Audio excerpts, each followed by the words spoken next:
akan bahas tentang hadis riwayah dan hadis diroyah. Sebelumnya, kita harus memahami tentang pengertian ilmu hadis sendiri.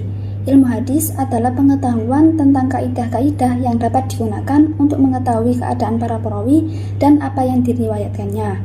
Secara garis besar, ilmu hadis dibagi menjadi dua, yaitu ilmu hadis riwayah dan ilmu hadis diroyah. Ilmu hadis riwayah adalah ilmu yang membahas segala perkataan, perbuatan, ketetapan, dan sifat-sifat Nabi.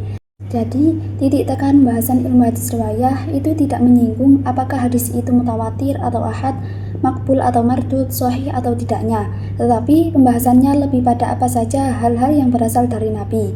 Di antara kitab-kitab yang membahas ilmu hadis riwayah yaitu kitab Sahih Bukhari, Sahih Muslim, Sunan Abi Daud, dan lain sebagainya. Adapun objek kajian ilmu hadis riwayah yaitu segala sesuatu yang dinisbatkan kepada Nabi, sahabat, dan tabi'in yang meliputi cara periwayatannya dan cara pemeliharaannya. Yang dimaksud dari cara periwayatannya yaitu cara penerimaan dan penyampaian hadis seorang perawi kepada periwayat lain. Tujuan dari ilmu hadis riwayah yaitu agar umat Islam menjadikan Nabi sebagai suri tauladan melalui pemahaman terhadap riwayat yang berasal darinya dan mengamalkannya. Selanjutnya yaitu cara periwayatan. Periwayatan hadis oleh sahabat, tabi'in, tabi'it tabi'in dilakukan dengan dua cara, yaitu periwayatan dengan lafadz dan periwayatan dengan makna. Periwayatan dengan lafadz adalah periwayatan yang dilakukan sesuai dengan lafadz yang diucapkan oleh Nabi. Ciri-cirinya yaitu hadisnya dalam bentuk muta'ahad. Contohnya seperti hadis tentang adzan dan syahadat. Sedangkan periwayatan dengan makna adalah hadis yang diriwayatkan sesuai dengan makna yang dimaksud oleh Nabi Muhammad. Contohnya seperti hadis tentang menuntut ilmu.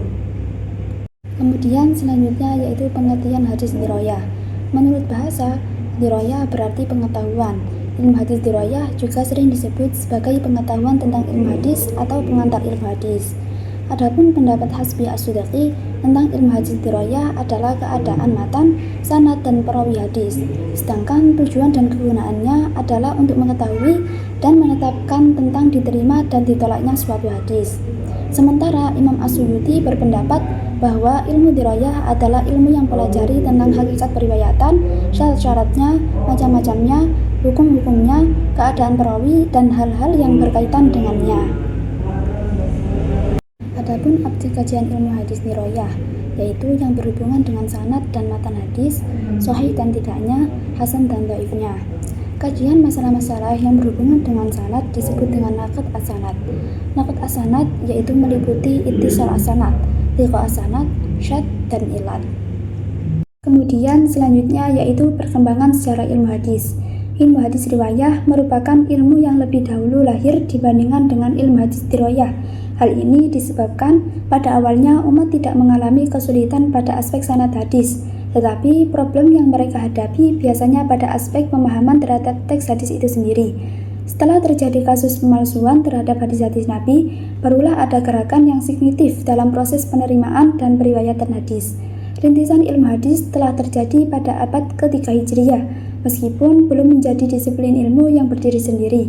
Ketika Imam Asy-Syafi'i menulis kitab Ar-Risalah, ilmu hadis telah mengalami perkembangan, sebab di dalam kitab tersebut telah dibahas kaidah-kaidah tentang periwayatan, hanya saja masih bercampur dengan kaidah ushul fiqih.